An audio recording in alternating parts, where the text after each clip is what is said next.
So you found the seller. You negotiated a great deal for yourself. You're ready to lock it up, but the seller wants a big bag of cash. They don't want to go through title. They want you to bring them a big bag of cash. So what do? Do you do the deal? That's what we're going to talk about today on this episode of Ask Cashflow Kris. What's up, everybody? My name is Cashflow Kris. I'm the guy that your financial advisor doesn't want you to know about. So this is what we're going to talk to us about today, because this is a real live deal that happened to us. We closed on this deal yesterday. So I just want to say up front, if you're catching us live, this is Ask Cashflow Kris. So ask any question that you may have, especially if it pertains to today's topic. That would be helpful. But if you aren't, please leave a question that you have, any question real estate related or otherwise, and I'll be sure to answer that on a future episode. All right, so we're going to get into this deal. Business partner of mine, someone that I brought in to work with me and specifically to look for land, he found a really good deal. It was a pie-shaped lot in South Phoenix, close to South Mountain, so in a really good area, and with a high after repair value. We think we can sell this for around $260 to maybe even $280. So he found the property, he found the owner, he immediately went down there. We found out where the guy lived, and we went down there, knocked on his door, and he negotiated the price. Negotiated a great price. So he passed it on to me to go in and close. So I called the guy up, and I'm like, great, we have a price. We're ready to go. We can close on this next week. All we need to do is get a contract and then open escrow. Well, this guy wasn't having it. He wasn't having it at all. He didn't want anything to do with that. He said, no, I own this thing free and clear. If you want to buy it, you just got to bring me cash. So I'm like, well, how about a cashier's check? No, I want cash. Only cash. I don't trust you guys. So this is where we have the challenge. So typically we're going to say, no, we're not going to do that, because there's so many issues that could come up. So we found a great deal, but we have a problem. The problem is he wants cash, all cash for this deal. So what are some issues that could happen? Why don't we want to do this? It's not a great idea to do this, but the question is why? Well, first of all is title. It could have title defects. There's lots of things that can be wrong with the title. That's why you want to have your title company pull the info and let you know, are there any liens on the property? Are there any encroachments on the property?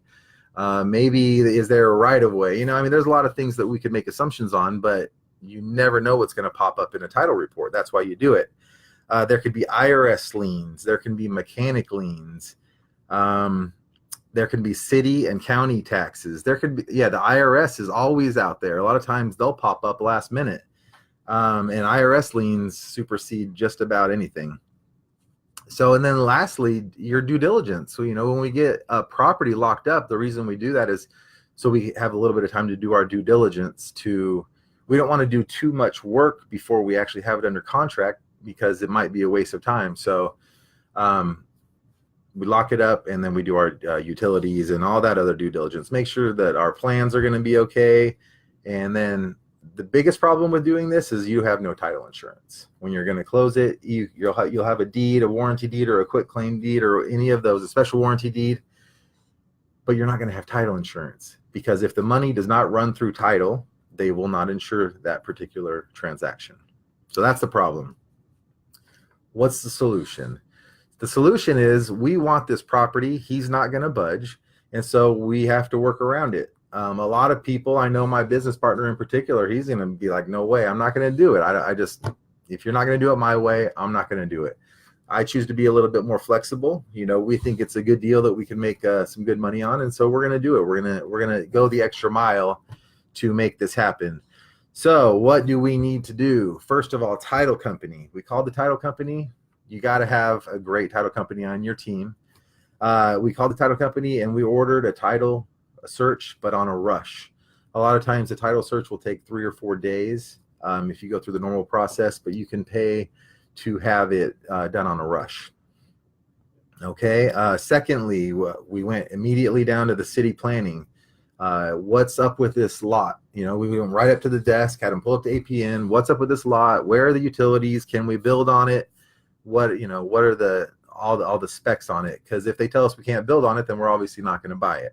So we went down there, everything checked out, good to go. The zoning's right. It's a nice big lot where we can build whatever size house we want for the most part.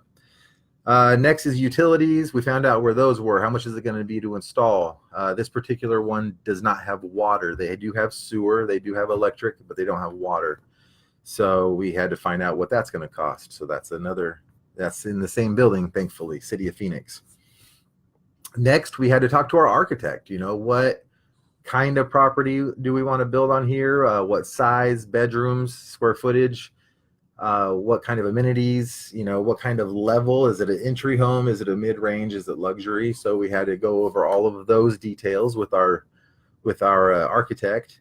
Now, we like to move quickly. Well, I don't want to wait another 30, 40, 50 days just to get the plans, permits, and all that. So we have a connection with an architect who has what's called a standard plan.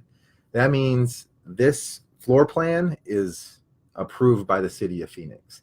When they built this house at one point in time, they paid a little bit extra. They got a standard plan, and so within the City of Phoenix, this plan is accepted. What they have to do is they have to plot it on a different piece of land, but so the city will check that out, but that only takes a couple days. So that will save you weeks and lots of money and lots of time. And plus, we want to get this thing going because we want this on the market before October, before November, definitely. So if we're going to be able to get it done, we need to be able to start right away. So we get in with our architect, we get the plan info, we get the time frame, and we get the cost.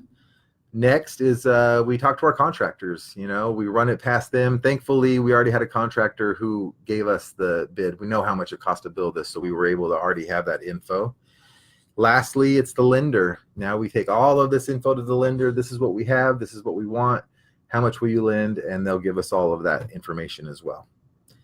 So now we've done all of our due diligence ahead of time. We don't have this thing under contract. So we might go back to him and he'll be like, you know what? I changed my mind. I don't want to do it, which does happen. So thankfully, we called him, and the guy who's working with me, he kind of freaked out a little bit. He's like, oh, this guy's not calling me back. What's going on? Always, it's always a little bit of drama in these situations, but it's usually not much. In this situation, it wasn't much. He was out of town. He was over in California, and he's an old guy, so he doesn't really answer his phone much. So he came back in town. We scheduled an appointment at his bank because we're going to bring him a big bag of cash. He's going to want to put that right into the bank.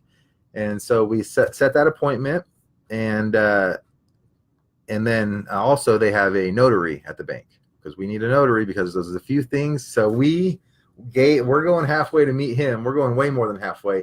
He's got to still come a little bit our way because we have to have the right documents signed. Otherwise, it's just not a good deal for us.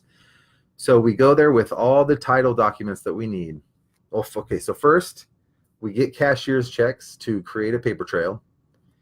We turn those cashier's checks into cash. You would be amazed how little money banks have these days. We had to go to several Chase banks. We bank at Chase, a major bank, and they just don't have that kind of cash in hand, which they probably don't want to lose that if they get robbed. So that makes sense. So we had to go to several banks to be able to cash all these cashier's checks. So we got that big bag of cash. We did a final title search to make sure nothing popped up. In the meantime, we had the title company draw up the warranty deed. And then lastly, very importantly, we got a W-9. You got to have them sign a W-9 so we can report to the IRS that we did give him this bag of cash, that we did give him this $34,000. Without that, you might have some issues at tax time. So he met the guy, bag of cash, warranty deed, W-9, and they signed it with the notary, handed over the cash, and we had a deal. But we don't have a deal yet because you may have that piece of paper, but anything can happen in the meantime, so you don't want to wait. So my guy immediately went right downtown, and he got that recorded. He recorded that warranty deed, which transferred ownership, and that right there cut it off. So nobody else can go put a claim on that title. And so now he owns it free and clear. The next step is to, now he's going to be selling it to my company, who's going to be fixing and flipping it, or actually building it. And so on Wednesday, we're going to close it with a new loan. We're going to be able to get title insurance. It'll only be without title insurance for about a week, which is good. And the guy who brought me the deal, that's where he's going to get his big payday. So it's going to be a win-win for everybody. On the back end, we have a partner who's coming in as the second lender. They're going to come in and bring the down payment and all the extra funds that we're going to need to make sure this is fully funded, make sure we have plenty of cash, get this house built and sold as quickly as possible. So that is how you do it. If your seller wants a big bag of cash, typically you're going to say, no, I'm not doing that. But if you're experienced, you know what you need to do, you know the right people, you have the right team members, then you can definitely make it happen. So I hope this was helpful information. If you like this info, if you think other people need to know this, please like and share. Also, I'm a proud member of the AZ Flip Guys. We have a live show every Friday at noon Arizona time. We don't sell anything. All we do is provide value for our people. So AZ Flip Guys, I'm Cashflow Kris. Thanks for watching. I'll see you guys next time.